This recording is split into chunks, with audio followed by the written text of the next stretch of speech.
तमिलनाडु के राज्यपाल श्रीमान विद्यासागर राव जी, तमिलनाडु के मुख्यमंत्री श्रीमान पलनीस्वामी जी, केंद्र में मेरे वरिष्ठ साथी और कुछ ही दिनों के बाद राष्ट्र के उपराष्ट्रपति के रूप में जो दायित्व संभालेंगे, ऐसे श्रीमान वेंकैया नायडू जी, मंत्रिपरिषद के मेरे साथी श्रीमती निर्मला सीतारमण जी, मंत्री श्रीमान पोन राधाकृष्णन जी, तमिलनाडु सरकार में मंत्री श्रीमान डी जयकुमार जी, डॉक्टर एम मणिकंदन जी, सांसद अनवर राजा जी, नंदबरगले वणक्कम, इंद पुनिद तलमान, रामेश्वर नगर तिकुनान बंददेई, एन भाग्यमागा करुदगिरेन, रामेश्वरम वह भूमि है जिसने हजारों वर्षों तक देश के आध्यात्मिक जीवन को एक लाइट हाउस की तरह रास्ता दिखाया है।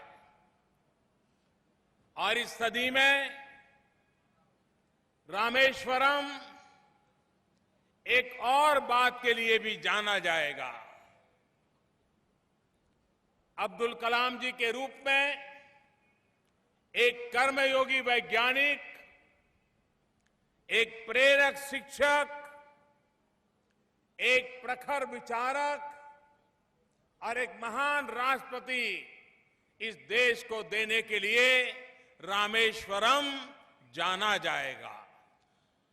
இந்த புண்ணிய பூமியான ராமேஸ்வரத்திலே நான் வந்திருப்பதை மிகப்பெரிய பாக்கியமாக கருதுகிறேன்.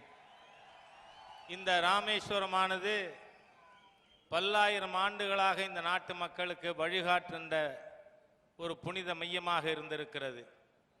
அது மேலும் இப்பொழுது இந்த நாட்டினுடைய ஒரு மிகப்பெரிய விஞ்ஞானி, மக்களிடையே மிக பிரபலமாக இருந்த சிந்தனையாளர், ஒரு மகான் ஜனாதிபதி ஆக இருந்த திரு அப்துல் கலாம் அவர்கள் பெயரால் மேலும் இந்த ராமேஸ்வரம் புகழ் பெற்றதாக மாறி இருக்கிறது.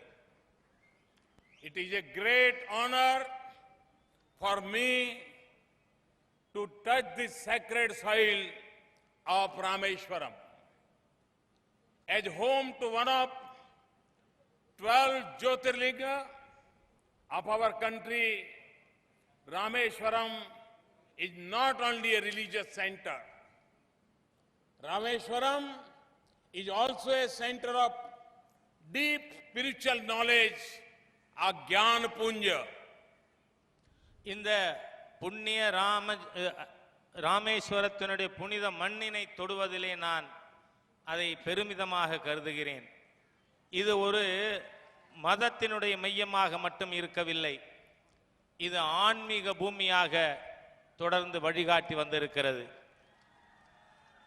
A place that was also visited by Swami Vivekananda on his return from the United States in 1897.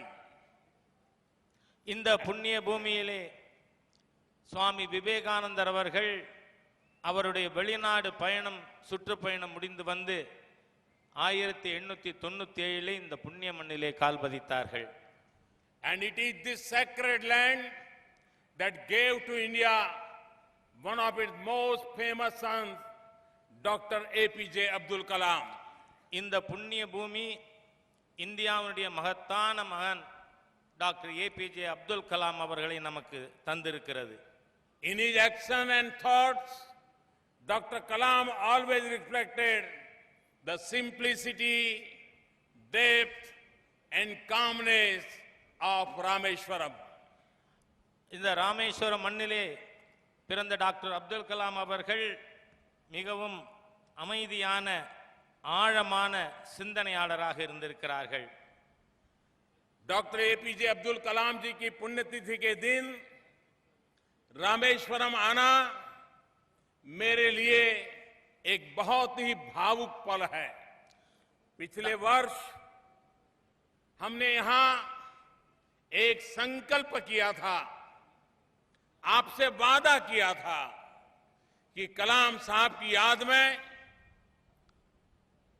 Rameswaram में एक मेमोरियल का निर्माण किया जाएगा.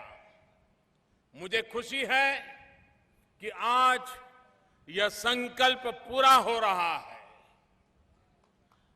டாக்டர் கலாம் அவர்களுடைய புண்ணிய திதியிலே அவருடைய நினைவு நாளிலே நான் இங்கு வருவதை ஒரு பெருமிதமாக கருதுகிறேன். அன்றைய தினம் அவர் மறைந்த பொழுது ஒரு வாக்குறுதி தந்திருந்தேன். அவருடைய நினைவினை கூறுவதற்கின்ற விதத்திலே இங்கு ஒரு பெரிய நினைவாலயமானது அமைக்கப்படும் என்று. மிக விரைவிலேயே அந்த அவருக்கான நினைவாலயம் இங்கே அமைந்திருக்கிறது என்பதை பெருமிதத்தோடு கூறிக்கொள்ள விரும்புகிறேன். Defence research and development organisation DRDO ने बहुत ही कम समय में ये मेमोरियल तैयार किया है. ये मेमोरियल देश की वर्तमान और भावी पीढ़ी को प्रेरणा देता रहेगा. Defence research and development organisation பாதுகாப்பு ஆராய்ச்சி மற்றும் மேம்பாட்டு இயக்கமானது மிக குறுகிய காலத்திலே இந்த நினைவு சின்னத்தை அவர்கள் தயாரித்திருக்கிறார்கள். இது வருகின்ற தலைமுறைக்கும் எழுச்சி தரக்கூடியதாக அமைந்திருக்கிறது. गत वर्ष मैंने श्रीमान वेंकैया नायडू जी के चेयरमैनशिप में एक कमेटी बनाई थी और जिनको मैंने काम दिया था कि DRDO के साथ, तमिलनाडु गवर्नमेंट के साथ मिलकर के इसी भूमि पर देश की युवा पीढ़ी को प्रेरणा मिले ऐसा स्मारक बनाना है. आज मैंने स्मारक देखा, मन इतना प्रसन्न हो गया कि हमारे देश में भी इतने कम समय में और इतना इनोवेटिव इमेजिनेशन वाला एक भव्य स्मारक जो श्रीमान डॉक्टर अब्दुल कलाम जी को पूरी तरह सुसंगत है, उनके विचारों को, कार्य को, जीवन को, आदर्श को, संकल्प को, ऐसा स्मारक बनाने के लिए वेंकैया जी और उनकी पूरी टीम को, तमिलनाडु सरकार को, भारत सरकार के सभी विभागों को, DRDO को मैं हृदय से बहुत बहुत अभिनंदन करता हूं. இந்த நினைவு சின்னத்தை நிறுவுவதற்காக மாண்புமிகு வெங்கையா நாயுடு அவர்கள் தலைமையிலே ஒரு குழு அமைக்கப்பட்டது. அந்த குழுவும் தமிழக அரசாங்கமும் இணைந்து திரு அப்துல் கலாம் அவர்களுடைய சிந்தனையை, எழுச்சியை, செயலை பிரதிபலிக்கின்ற விதத்திலே மிக குறுகிய காலத்திலே மிகச் சிறந்ததொரு நினைவு சின்னத்தை இங்கே நிறுவியிருக்கிறார்கள். இம்மாதிரியாக மிக பெரிய அளவிலே கற்பனை செய்து முடிக்க முடியாத ஒரு விஷயத்தை குறுகிய காலத்திலே செய்திருக்கின்ற திரு வெங்கையா நாயுடு அவர்கள் தலைமையிலான கமிட்டி, தமிழக அரசு, இந்திய அரசாங்கம், அனைத்து அதிகாரிகளுக்கும் என்னுடைய மனமார்ந்த பாராட்டுதல்களை நான் தெரிவித்துக் கொள்கிறேன். आपको आश्चर्य होता होगा और हमारे देश में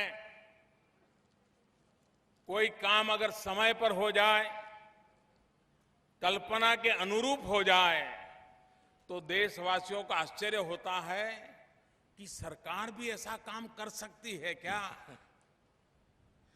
உங்களுக்கு அரசாங்கத்தினுடைய இலாக்காவிலே இம்மாதிரி குறித்த காலத்திற்குள்ளாக ஒரு பணியினை செய்து முடித்தால் மக்களுக்கு என்ன ஆச்சரியம் ஏற்படுகிறது, அரசாங்கம் கூட இம்மாதிரியாக குறித்த காலத்திலே செயல்படுகிறதா என்கின்ற ஆச்சரியம் மக்களுக்கு ஏற்படுகிறது.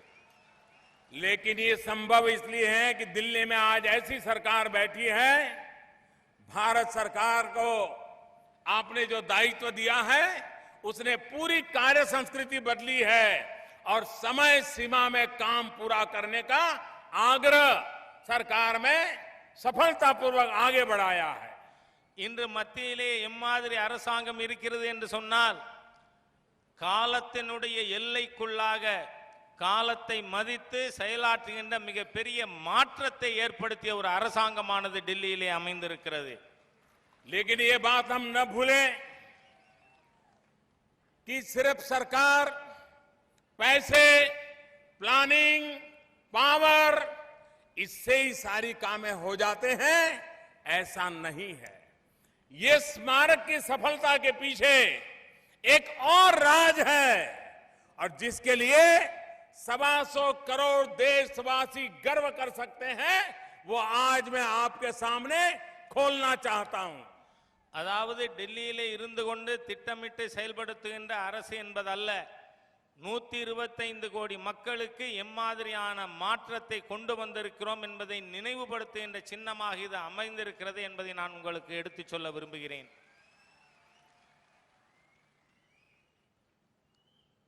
हो गया? मैं तो काफी लंबा बोल रहा था. और वो राज ये है,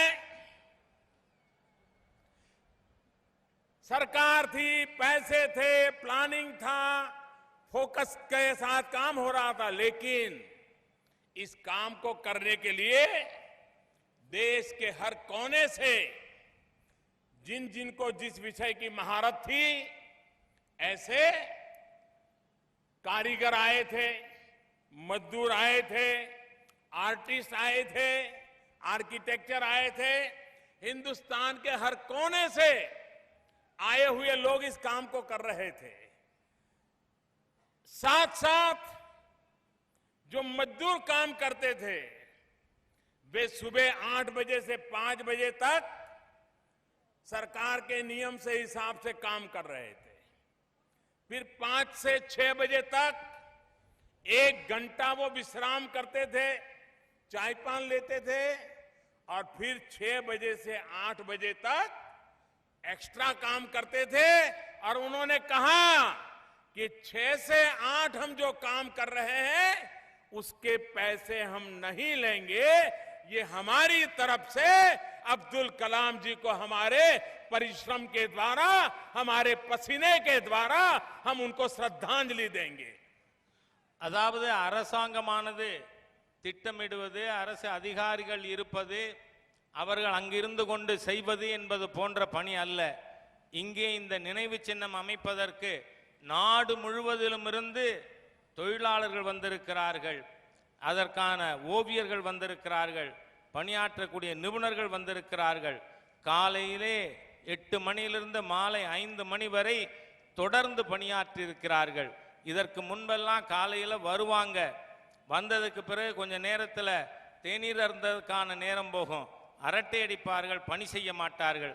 அந்த மாதிரியாக அல்ல, செயல்படுகின்ற முறையிலேயே முழு மாற்றம் கொண்டு வந்து நாம் செய்திருக்கின்ற காரணத்தினாலே இம்மாதிரியான ஒரு நினைவு சின்னத்தை நிர்மாணிக்க, கலாம் அவர்களுடைய எண்ணங்கள் சிந்தனைக்கு ஏற்ற மாதிரியான ஒரு நினைவு சின்னத்தை இங்கே நம்மால் நிர்மாணிக்க முடிந்திருக்கிறது.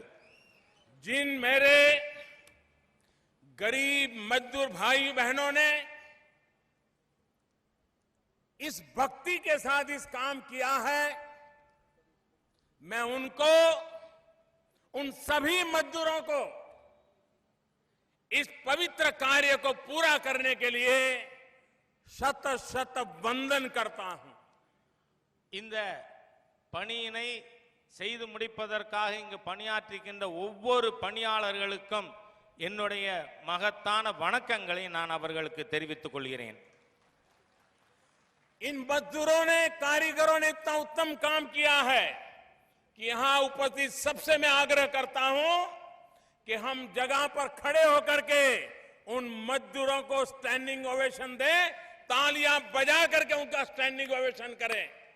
இந்த தொழிலாளர்கள் அனைவருக்கும் நாம் அவர்களை பெருமிதப்படுத்துகின்ற விதத்திலே எழுந்து நின்று நாம் அவர்களுக்கு கரவொலியின் மூலமாக நம்முடைய ஆதரவை தெரிவிப்போம்.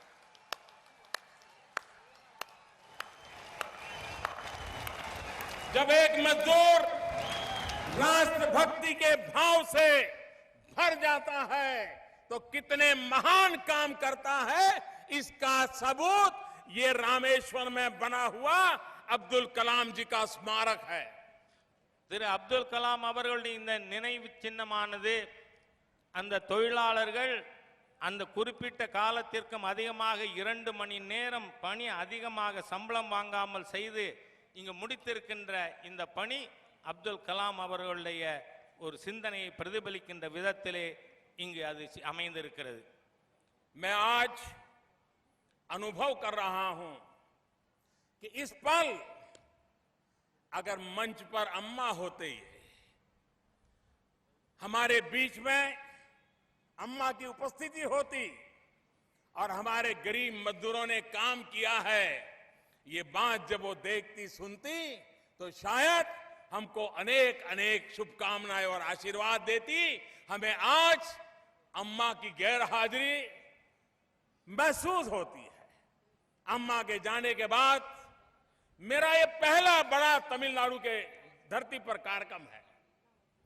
मैं अम्मा की गहराई को महसूस करता हूं, लेकिन उनकी आत्मा जहां भी होगी तमिलनाडु के उज्जवल भविष्य के लिए वो हमेशा आशीर्वाद देती रहेगी, ऐसा मेरा विश्वास है.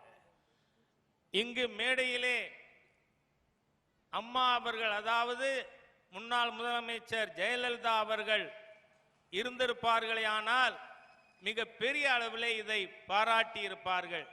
ஆனால் இன்று அவர்கள் இங்கே இல்லை. அவர் இங்கு இல்லாததை பற்றி நான் அந்த வருத்த உணர்வுகளை உணர்கிறேன். அவர் இருந்திருப்பாரையானால் இந்த ஏழை தொழிலாளர்கள் செய்த இந்த பணியினை அப்துல் கலாம் அவர்களுக்கு இங்கு உருவாக்கி இருக்கின்ற இந்த சின்னத்தை பற்றி வெகுவாக பாராட்டி இருப்பார்கள்.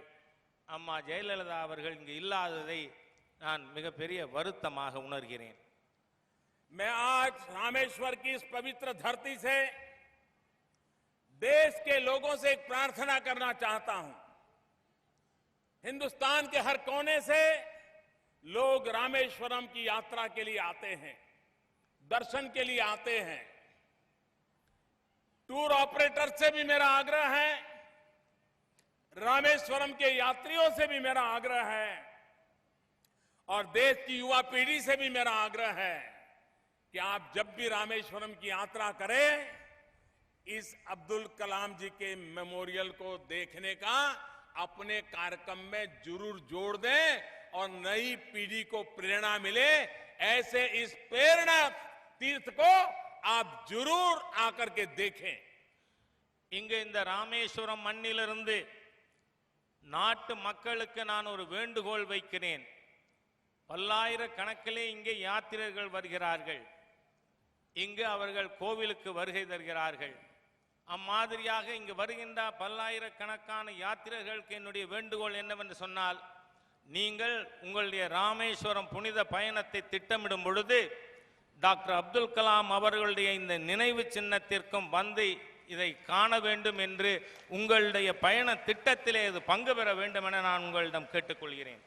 आज का कार्यक्रम एक प्रकार से पंचामृत है.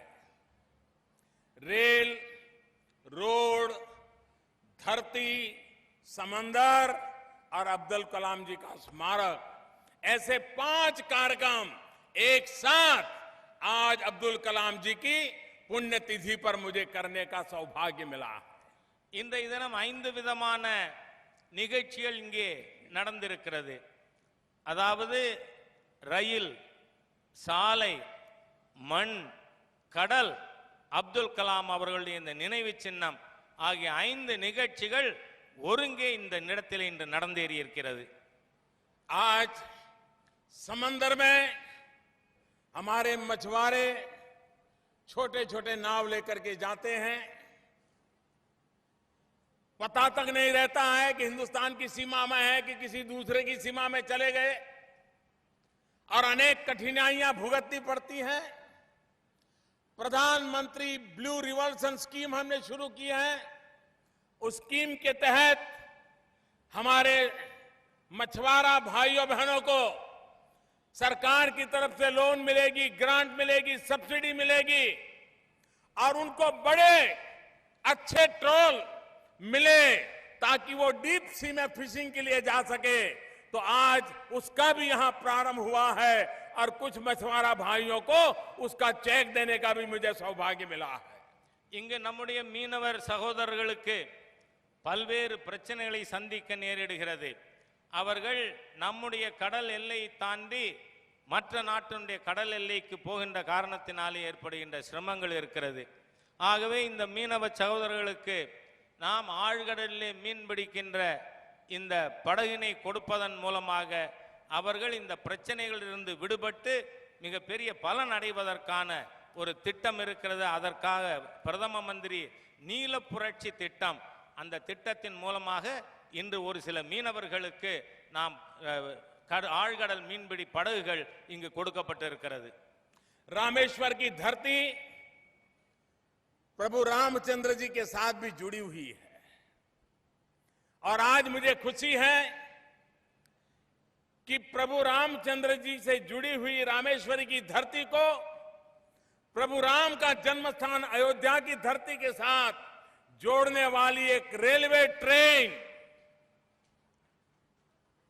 श्रद्धा सेतु के नाम से रामेश्वरम टू अयोध्या आज उस रेल का भी लोकार्पण करने का मुझे अवसर मिला है. இந்த ராமேஸ்வரம் புண்ணிய பூமியானது எம்பெருமான் ராமனின் வரலாற்றிலே இடம்பெற்றிருக்கின்ற ஒரு இடமாகும். அந்த எம்பெருமான் ராமனின் வரலாற்றில் இடம்பெற்ற இந்த ராமேஸ்வரத்தை எம்பெருமான் ராமன் அவதரித்த அயோத்தியோடு இணைப்பதற்காக அயோத்தி ராமேஸ்வரம் ரயில் திட்டமானது இங்கே இப்பொழுது அறிமுகப்படுத்தப்பட்டிருக்கிறது.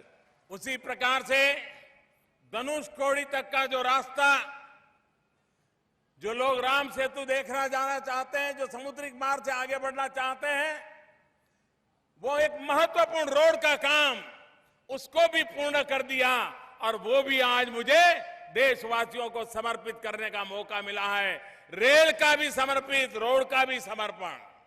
அதே போல இங்கு ராமேஸ்வரத்திலிருந்து தனுஷ்கோடி வரை யாராவது ராம் சேத்துவை தரிசிப்பதற்காக போக வேண்டுமானால் தனுஷ்கோடிக்கு போக வேண்டும். ஆகவே இந்த ராமேஸ்வரம் தனுஷ்கோடிக்கான சாலையானது இன்று துவங்கி வைக்கப்பட்டிருக்கிறது. ரயில்வே திட்டத்தோடு இந்த நெடுஞ்சாலை திட்டமும் இப்பொழுது பூர்த்தியாகி இருக்கிறது. और आज यही रामेश्वरम की धरती है जहां 1897 में स्वामी विवेकानंद जी ने यहां पर विदेश में दिग्विजय कर करके विश्व में भारत का नाम रोशन करके इस धरती पर अपने पैर रखे थे. वो स्वामी विवेकानंद जी जहां कन्याकुमारी यहां पास में ही विवेकानंद जी का स्मारक बना है, उस विवेकानंद केंद्र, यहां की डिस्ट्रिक्ट कलेक्टरेट, कुछ एनजीओ, इन्होंने मिलकर के रामेश्वरम को ग्रीन बनाने का जो बीड़ा उठाया है और ये भी एक प्रकार से रामेश्वरम के भविष्य के लिए उत्तम काम करने वाले उन सभी संगठनों को, विशेष करके विवेकानंद केंद्र को हृदय से मैं बधाई देता हूं. அதே போல சுவாமி விவேகானந்தர் அவர்கள் வெளிநாடு சுற்றுப்பயணம் முடித்து வந்து அவர் கால் பதித்த இடம் இந்த ராமேஸ்வரம். இந்த ராமேஸ்வரத்திலே கிரீன் ஹவுஸ் உருவாக்குவதற்காக விவேகானந்த கேந்திராவினர் சேர்ந்து இங்கே அந்த திட்டத்தை அவர்கள் செயல்படுத்தி இருக்கிறார்கள். அதற்காக விவேகானந்த கேந்திராவினருக்கு என்னுடைய பாராட்டுதல்களை நான் தெரிவித்துக் கொள்கிறேன். भारत का विशाल समुद्र और 7,500 किलोमीटर, 7,500 किलोमीटर लंबी समुद्री सीमा बड़े निवेश की संभावनाओं से भरे हुए हैं. इसी को ध्यान में रखते हुए केंद्र सरकार सागरमाला कार्यक्रम भी चला रही है. इसका मकसद भारत की तटरेखा का पूरा लाभ उठा करके भारत के लॉजिस्टिक क्षेत्र में बहुत बड़ा परिवर्तन लाना है। பாரத தேசம் விசாலமான கடற்கரை 7500 கிலோமீட்டர் கடற்கரையை கொண்டிருக்கின்ற நாடு. ஆகவே இங்கு கடல் போக்குவரத்து ஆகியவற்றை மேம்படுத்துவதற்கான மிகப்பெரிய வாய்ப்பு நம் முன்பாக இருக்கிறது.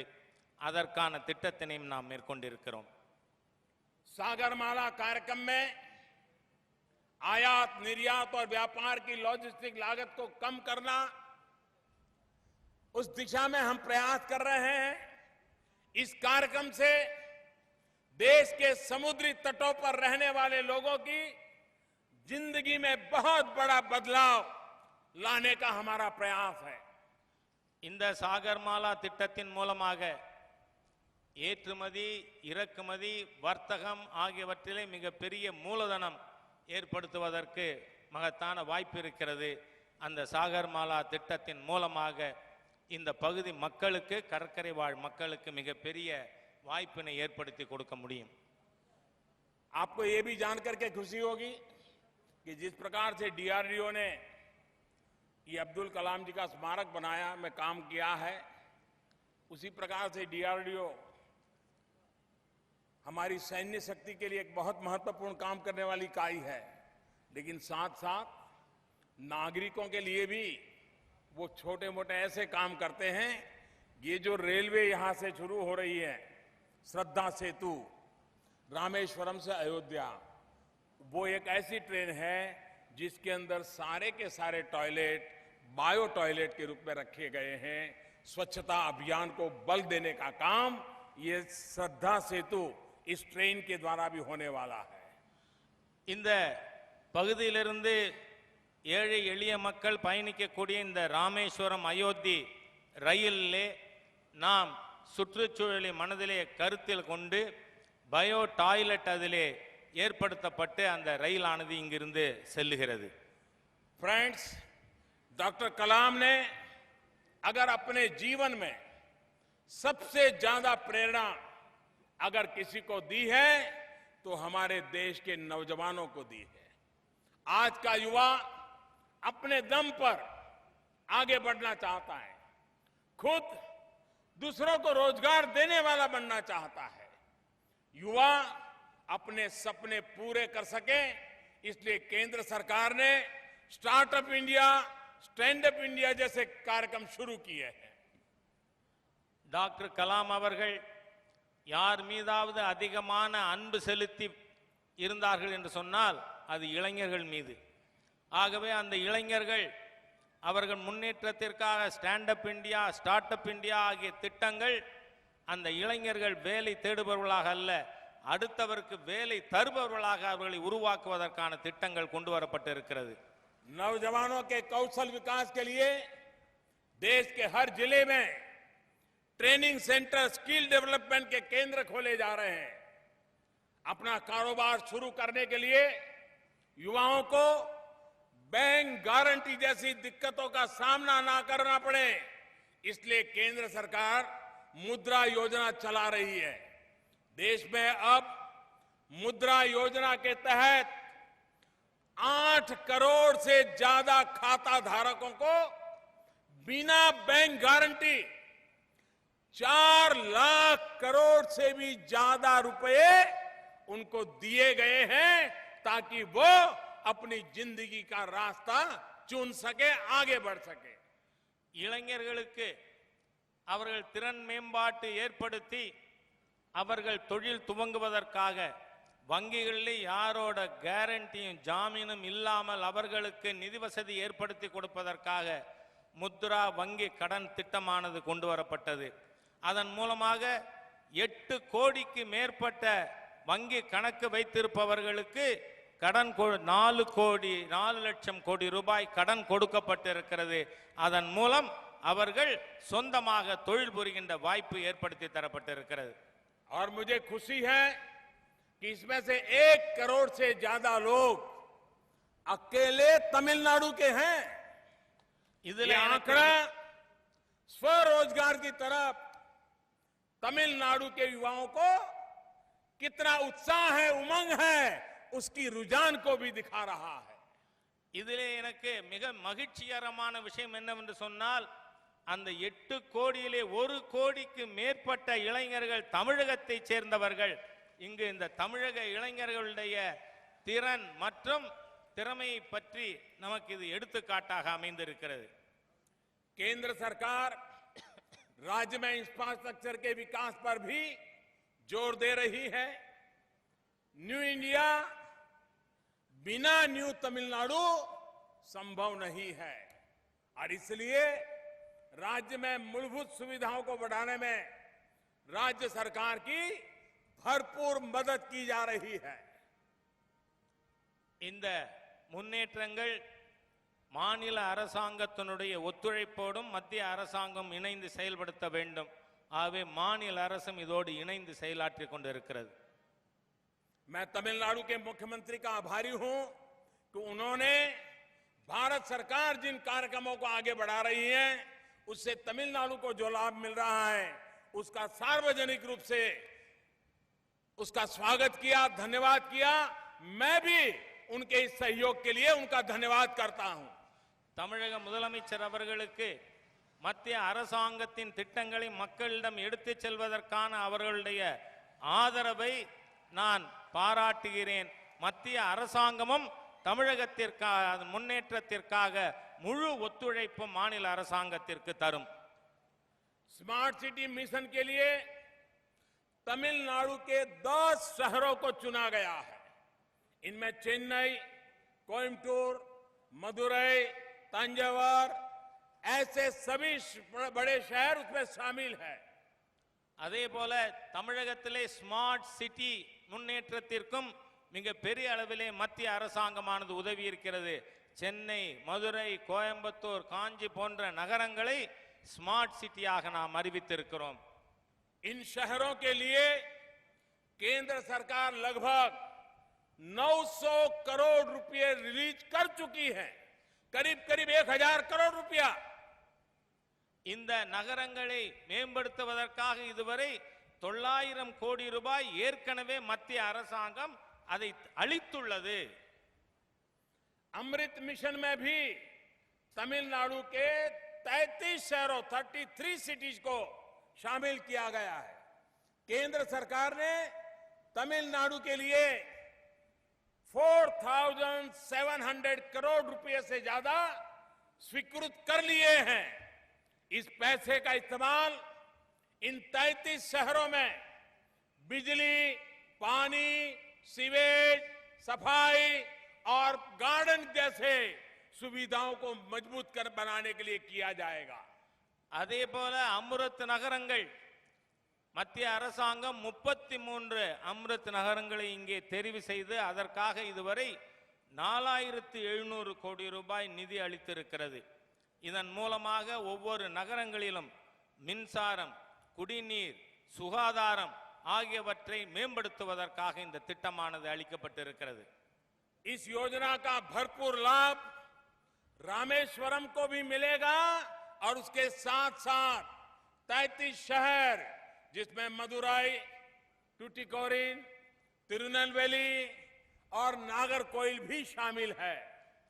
இந்த 33 அம்ருத் நகரங்களிலே ராமேஸ்வரம் இருக்கிறது, திருநெல்வேலி, நாகர்கோயில், மதுரை போன்ற பல நகரங்கள் இதிலே இணைக்கப்பட்டிருக்கிறது. केंद्र सरकार ने करीब करीब 4000 करोड़ रुपए की लागत से चेन्नई मेट्रो रेल प्रोजेक्ट के पहले फेज के विस्तार को भी मंजूरी दे दी है। तमिलनाडु की ग्रामीण सड़कों के लिए सेल्फ हेल्प ग्रुप को बढ़ावा देने के लिए गांवों में रहने वाले युवाओं के कौशल विकास के लिए केंद्र सरकार ने पिछले 3 वर्ष में लगभग 18,000 करोड़ रुपया 18,000 करोड़ रुपए तमिलनाडु के लिए रिलीज किए हैं। அதே போல கிராமங்களிலே இருக்கின்ற இளைஞர்களுக்கு திறன் மேம்பாட்டிற்காக, வேலை வாய்ப்புகள் ஏற்படுத்துவதற்காக பல்வேறு திட்டங்களை நாம் அளித்திருக்கிறோம். அதற்காக 18,000 கோடி ரூபாய் இந்த 3 ஆண்டுகளிலே மாத்திரம் நிதி அளிக்கப்பட்டிருக்கிறது. कुछ प्रयासों की अपील मैं यहां की सरकार और यहां के लोगों से भी करना चाहता हूं। स्वच्छ भारत मिशन के तहत इस समय पूरे देश के शहरों में एक होड़ मची है, कंपटीशन लगी है कि कौन खुद को पहले खुले में शौच से मुक्त घोषित करे। और मुझे आशा है कि तमिलनाडु भी इस दौड़ में अन्य किसी भी राज्य से पीछे नहीं रहेगा और जोर लगाएगा और आगे बढ़ के रहेगा।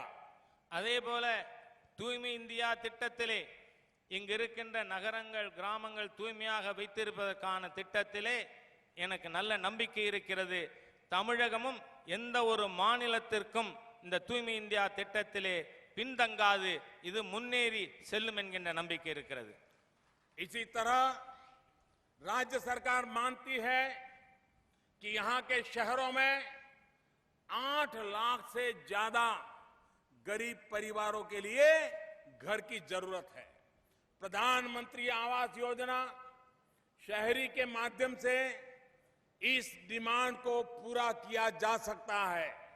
मैं राज्य सरकार से अपील करूंगा कि वो प्रस्ताव भेजने अपनी प्रक्रिया तेज करे और स्वीकृत किए हुए घर के निर्माण में तेजी लाए। அதே போல தமிழகத்திலே 8 லட்சம் குடும்பங்களுக்கு வீடு வேண்டும் என்கின்ற கோரிக்கை இருக்கிறது. எனக்கு தமிழக அரசாங்கத்திடம் கோரிக்கை என்னவென்று சொன்னால், நீங்கள் உங்கள் கோரிக்கை அனுப்புங்கள். மத்திய அரசாங்கம் நகர்ப்புற மேம்பாட்டு வீட்டு வசதி திட்டத்தின் மூலமாக இதை முழுமையாக நாங்கள் நிறைவேற்றி கொடுப்போம். डॉक्टर अब्दुल कलाम जीवन पर्यंत एक विकसित भारत के सपने को साकार करने के लिए जुटे रहे। 125 करोड़ देशवासियों को इस लक्ष्य की प्राप्ति के लिए हमेशा वो प्रेरित करते रहे। ये प्रेरणा हमें 2022 तक, 2022 तक, जबकि आजादी के 75 साल होंगे, न्यू इंडिया के सपने को साकार करने में बहुत मदद करेगी। டாக்டர் கலாம் அவர்கள் முன்னேறிய இந்தியாவை காண்பதற்கான கனவு கண்டார்கள். ஆகவே இந்த நாடு 75வது சுதந்திரத்தை கொண்டாடும் பொழுது அவருடைய கனவினை முழுமையாக பூர்த்தி செய்கின்ற விதத்திலே நம்முடைய செயல்பாடுகளானது இருக்கும். 2022 में हमारा देश आजादी के 75 साल के पर्व को मनाएगा। देश की स्वतंत्रता के लिए अपनी जिंदगी खपा देने वाले हमारे सपूतों ने जो सपने देखे थे उन्हें पूरा करने के लिए हमारा हर प्रयास डॉक्टर कलाम को भी एक उत्तम श्रद्धांजलि बन के रहेगा। 2022 இந்த நாடு அதனுடைய 75வது சுதந்திர தினத்தை கொண்டாடும் பொழுது எல்லா விதத்திலும் முன்னேறிய ஒரு பாரதத்தை நாம் காண வேண்டும். அதுதான் டாக்டர் அப்துல் கலாம் அவர்களுக்கு நாம் செலுத்துகின்ற சரியான அஞ்சலியாக இருக்கும். और जब मैं आज रामेश्वरम की धरती पर हूं, रामेश्वरम के इंसान तो बहुत कुछ करते हैं, लेकिन रामायण इस बात को हमें कहती है कि यहां की एक छोटी सी गिलहरी, इसी रामेश्वरम की एक छोटी सी गिलहरी भी किस प्रकार से राम सेतु बनाने के काम आई थी, उसी प्रकार से சிறிய பங்கினை அளித்ததோ அது போல இந்த நாட்டில் இருக்கின்ற நாம் அனைவரும் இந்த நாட்டை இங்கிருந்து மிக உயர்ந்த இடத்திற்கு எடுத்துச் செல்வதற்காக நாம் அனைவரும் இணைந்து செயல்பட வேண்டும் என நான் கேட்டுக்கொள்கிறேன். और वो गिलहरी तो रामेश्वरम की थी, और इसलिए the squirrel can inspire us all.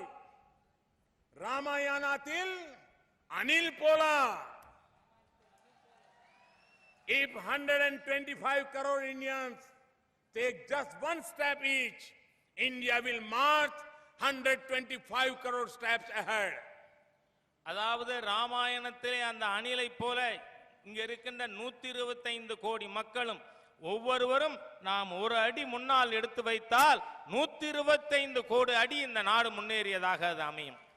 Hindustan के एक दूसरे छोर रामेश्वरम, यहां समंदर शुरू हो जाता है और इतना बड़ा जन सैलाब इस बात की प्रतीति कराता है कि आपकी अब्दुल कलाम के प्रति कितनी आदर भाव है और देश के उज्जवल भविष्य के लिए आप किस प्रकार से जुड़ना चाहते हैं, इसको मैं साफ देख रहा हूं। इस विशाल जनसागर को मैं फिर से नमन करता हूं, अब्दुल कलाम जी को आदरपूर्वक अंजलि देता हूं और स्वर्गीय अम्मा को भी आदरपूर्वक अंजलि देता हूं। आप सबका बहुत बहुत धन्यवाद। ராமேஸ்வரம் இங்கே சமுத்திரம் துவங்குகிறது. அங்கே அந்த சமுத்திரம் இருப்பதை போல இங்கே முன்னாள் ஜனசமுத்திரம். இந்த ஜனசமுத்திரத்திற்கு நாம் அனைவரும் இணைந்து முன்னேற வேண்டும். இன்று அப்துல் கலாம் அவர்களுக்கு நாம் அஞ்சலி செலுத்துவது போல அம்மாவிற்கும் நம்முடைய அஞ்சலியை நாம் செலுத்திக் கொள்வோம்.